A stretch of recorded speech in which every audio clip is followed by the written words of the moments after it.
is. And well, back to our conversation here. Now that we have all ruled out the fact that Nsando's ID details cannot be used, that is, if biometrics were required. So then how do we tell when fake logs, how do we tell a fake log from a genuine log, considering what we have seen shared on social media and the documents that have been shared by the NASA flag bearer? How do we tell a genuine one from a fake one, Fred? Thank you for the question. Basically, taking people through what is this called logs and all that. On basic terms, taking analogy of a phone, a mobile phone. You have an information log, the one that you have dialed, and someone can just come and view the logs with plain eyes. And anything digital, it must store some logs, so that maybe in the future, that information can be retrieved either for investigation or even for restoration in case of a crash. All right, so I'm thinking you've been able to look at this system or at these logs that have been shared across board. Do they look genuine, or do you think they're actually not genuine? A standard forensic procedure would be a chain of custody. Yeah. What do I mean? If, for instance, I'm suspecting something has been broken into or compromised, the first thing that I'm supposed to do, how do I seize here that specific evidence? Yeah. And this is an electronic evidence.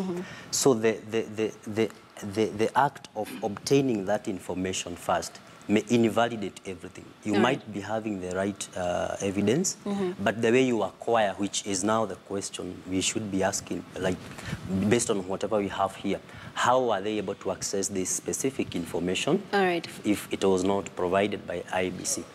Just in case they did it illegally, that might invalidate everything that they have provided out. All right, Hannington, on a yes or no basis, was the system hacked? It's hard to say yes or no. Let me explain why I'm saying that. Very briefly, yeah. Yeah, this log, I looked at it. Actually, what's going on social media, people refuting or accepting this, actually was just a one page that was appearing on Raila Odinga's Twitter handle.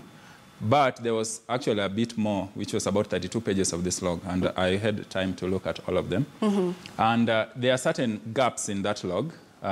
It doesn't show exactly specifically when somebody actually logged in. There, it shows attempted logins that failed, but then after that, you will see activity in the database. Now, at the exact point where that log was successful, we are not sure. The activity, whether this was generated in somebody's computer and compiled, or whether it was generated from the IEBC computers and printed out, that is subject to IEBC and NASA explaining. So from a third-party point of view, it's hard to tell, but there are missing gaps in that log and some other explanations that might be required. So we will probably need more explanation from NASA's side on where exactly they could have gotten these logs. And if this information is missing, what kind of information are we missing here? We're going to be continuing that conversation, hopefully. We'll now take a short break and pave way for primetime news with Yvonne Okwara, and hopefully to continue the conversation right after that. Do stay tuned to KTN News.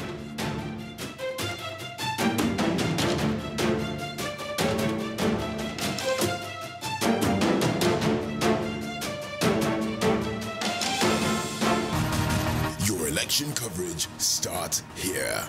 Kivumbi 2017.